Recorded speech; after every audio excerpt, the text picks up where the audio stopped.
Present Sri Reddy భయపడినట్టుగా ఈ రెండు తెలుగు రాష్ట్రాల్లో ఎవరూ భయపడట్లేదు అనేది మనకైతే తెలుస్తుంది. ఎందుకు అంటే మనందరికీ తెలుసు కదా, గతంలో వైసీపీ ప్రభుత్వం ఉన్నప్పుడు ఆ శ్రీరెడ్డి లోకేష్ని కానీ అటు టీడీపీకి సంబంధించిన వ్యక్తుల్ని కానీ చాలా బూతులు అయితే మాట్లాడటం జరిగింది.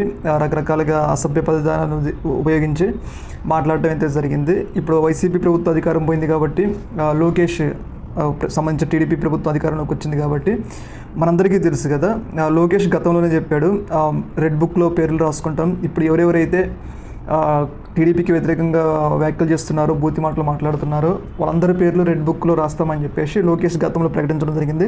అన్నట్లుగానే రెడ్ బుక్లో శ్రీరెడ్డి పేరు కూడా రాయడం జరిగింది. ఇప్పుడు ముఖ్యంగా టీడీపీ అధికారంలోకి వచ్చింది కాబట్టి శ్రీరెడ్డి భయపడుతుంది. ఎందుకంటే రెడ్ బుక్లో తన పేరు ఉంది కాబట్టి లోకేష్ మరియు ఇతర టీడీపీ వ్యక్తులు ఎక్కడ తన మీద కేసులు పెట్టి ఏపీకి పిలిపించి పోలీసులు చేత కొట్టిస్తారని చెప్పేసి అయితే ఆమె అయితే తీవ్రంగా భయపడుతున్నట్లయితే మనకైతే తెలుస్తుంది. ఏదేమైనా కానీ లోకేష్ అయితే శ్రీరెడ్డి మీద పగ తీర్చుకునేందుకైతే సిద్ధమవుతున్నాడు. గతంలో చేసిన ఆమెకి వ్యాఖ్యల వల్ల ప్రజెంట్ శ్రీరెడ్డి భయపడినట్లయితే ఎవరూ భయపడట్లేదు అని అయితే మనకైతే తెలుస్తుంది. ఏదేమైనా కానీ మాట్లాడేటప్పుడు విమర్శనాత్మకంగా మాట్లాడాలి, కానీ ఇలాంటి బూతులు అనేవి ఉపయోగించకూడదు. ఇలాంటి బూతులు ఉపయోగిస్తే ఎవరు అవకాశం ఉన్నప్పుడు వాళ్ళు పగ తీర్చుకోవడానికి అయితే ఛాన్స్ ఉంది.